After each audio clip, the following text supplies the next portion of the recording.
बड़ी खबर इस वक्त पर्यटन मंत्री उषा ठाकुर और मंत्री समर्थकों का वाहन छुड़वाने का आरोप लगाने वाले डिप्टी रेंजर का महू रेंज से तबादला कर दिया गया।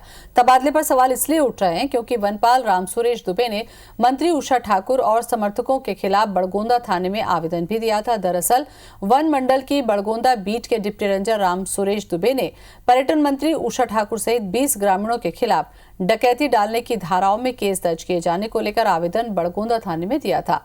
आवेदन में अवैध खुदाई के मामले में 10 जनवरी को एक बुलडोजर और ट्रैक्टर ट्रॉली जब्त की गई थी और 11 जनवरी को मंत्री के समर्थक वन विभाग के परिसर में खड़े बुलडोजर और ट्रॉली को छुड़ाकर ले गए।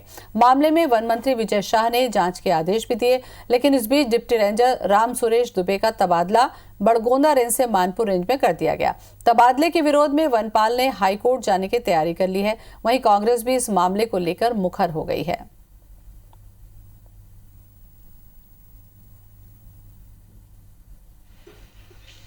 अवैध कटाई, अवैध उत्खनन, अवैध अतिक्रमण हो रहे हैं। इनकी सह पे अवैध परिवहन सब कुछ हो रहा है। किनकी सह पे?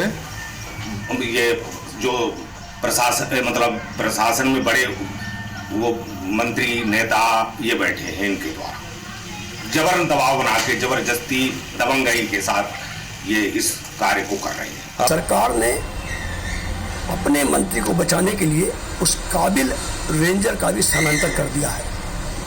अफसोस तो इस बात की है कि जिस व्यक्ति को उनकी जगह पदस्थ किया गया है, उस पदस्थ रेंजर के बेटे के विरुद्ध भी कुछ शिकायत में एफआईआर दर्ज करने के लिए मांग की गई है। कैसी मजाक कर रही है सरकार इस देश की, प्रदेश की जनता के साथ।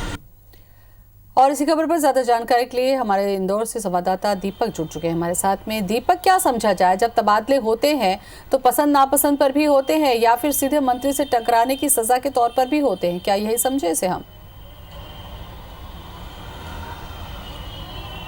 देखिए, बिल्कुल इस वाले मामले में तो यही समझना लाजमी होगा, क्योंकि कुछ दिनों पहले ही वनपाल रामस्वरूप दुबे के द्वारा यहाँ पर पर्यटन मंत्री और क्षेत्रीय विधायक उषा ठाकुर के खिलाफ में आवेदन दिया गया था। साथ में समर्थकों के नाम भी लिखे गए थे कि जो वन अवैध खनन जो हो रहा था उसको रोकने के लिए वहाँ पर जब्ती की कार्रवाई की गई थी। ट्रॉली और बुलडोज़र को जब्त किया गया था, लेकिन मंत्री समर्थकों ने आकर यहाँ से जो बुलडोज़र है और जो अन्य सामग्री थी जिसको जब्त किया गया था उसे छुड़ा कर ले गए गाड़ियों को।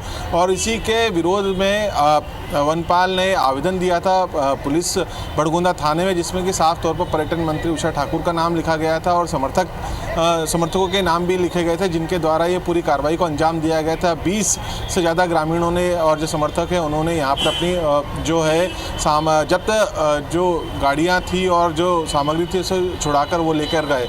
उसके बाद इस मामले में हालांकि वन मंत्री विजय शाह ने जांच के आदेश जरूर दे दिए हैं, लेकिन एकाएक जो है वनपाल का तबादला कर दिया गया है बड़गोंदा रेंज से मानपुर रेंज में। हालांकि ज़िले के अंदर ये तबादला है, कहीं दूसरे ज़िले में नहीं भेजा गया, लेकिन इस तबादले को लेकर बिल्कुल सवाल लगातार उठ रहे हैं। और इस पूरे मामले को लेकर वनपाल राम सुरेश दुबे ने हाईकोर्ट जाने की भी तैयारी कर ली है और अब देखना होगा कि कब वो इसमें याचिका दायर करते हैं। हालांकि पर्यटन मंत्री उषा ठाकुर की तरफ से अपनी सफाई आ चुकी है। उन्होंने अपने बयान भी जारी किया है कि उनमें किसी अवैध खनन को लेकर वो किसी तरह की कोई शह नहीं दे रही है और ना ही उनके समर्थकों के द्वारा इस तरह की कार्रवाई की गई है। लेकिन फिर भी और इस तरह का किसी वन अधिकारी के द्वारा ये आवेदन दिया गया तो इसकी जांच होनी चाहिए, लेकिन इस पर राजनीति नहीं होनी चाहिए। लेकिन अब तबादला हो गया है तो अब इस पर बिल्कुल निश्चित तौर पर राजनीति भी शुरू हो चुकी है। कांग्रेस को एक बैठे बिठाए मुद्दा मिल गया है, जिसको लेकर कांग्रेस लगातार आरोप प्रत्यारोप लगा रही है। तो वहीं दूसरी तरफ अधिकारी भी इस पूरे मामले से अब बचते नजर आ रहे हैं, जिनके द्वारा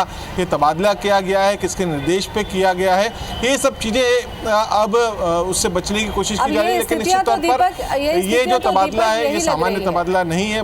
बिल्कुल सामान्य तबादला नहीं है, क्योंकि वन के अंदर क्या चल रहा है ये सबसे ज्यादा वनपाल ही समझते हैं। अगर वनपाल को हटाया गया है, इसका सीधा सा मतलब है कि जंगल के अंदर कुछ काला काम जरूर चल रहा है। शुक्रिया आपका जानकारी के लिए।